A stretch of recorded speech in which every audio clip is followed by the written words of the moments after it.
शिरोळ नगर परिषदेने मूलभूत सुविधा तत्काळ पुरवाव्यात. शिरोळ नगर परिषदेच्या भोंगळ आणि अनागोंदी कारभारामुळे ऐन उन्हाळ्यात नागरिकांना पाण्यासाठी वणवण करावी लागते. नागरिकांना वेळेत पाणी मिळावं तसेच मूलभूत सुविधा तत्काळ पुरवाव्यात अशी मागणी पालिकेकडे केली होती.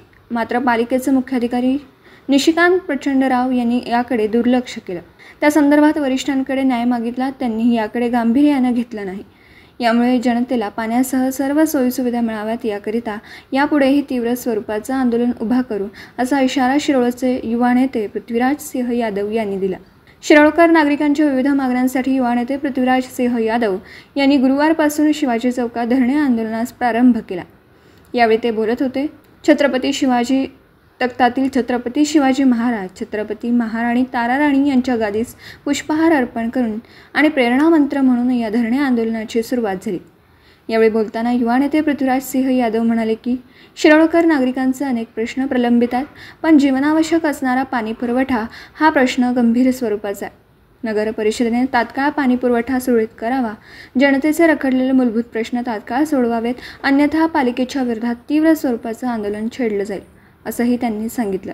यावेळी दत्त कारखान्याचे संचालक दरगू गावडे, शिवप्रतिष्ठानचे अध्यक्ष रावसाहेब देसाई, माजी ग्रामपंचायत सदस्य धनाजी पाटील नरदेकर, प्रशांत माळी, आनंदराव माने देशमुख, अविनाश माने, सौ हेमाताई जाधव, आप्पासाहेब गावडे यांच्यासह विविध मान्यवरांनी मनोगत व्यक्त केली.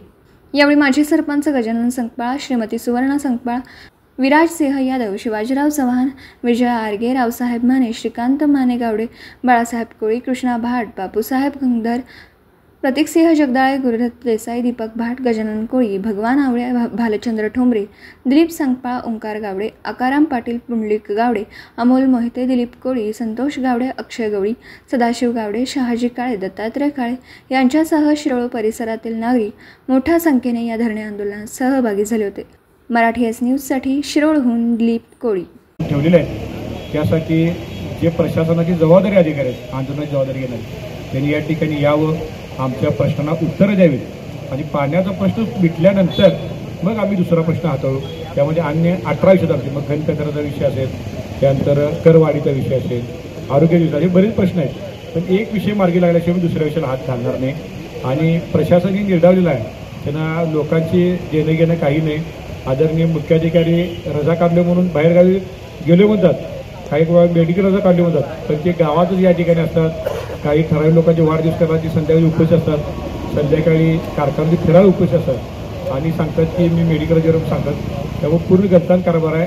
आज संध्याकाळपर्यंत प्रशासनाने येऊन आमची दाद नाही घेतली या ठिकाणी तर आम्ही उद्या सकाळी 11 वाजता सर्व ग्रामस्थ मंडळी म्हणून नगर परिषद टाळाटाळ आंदोलन करणार आहोत.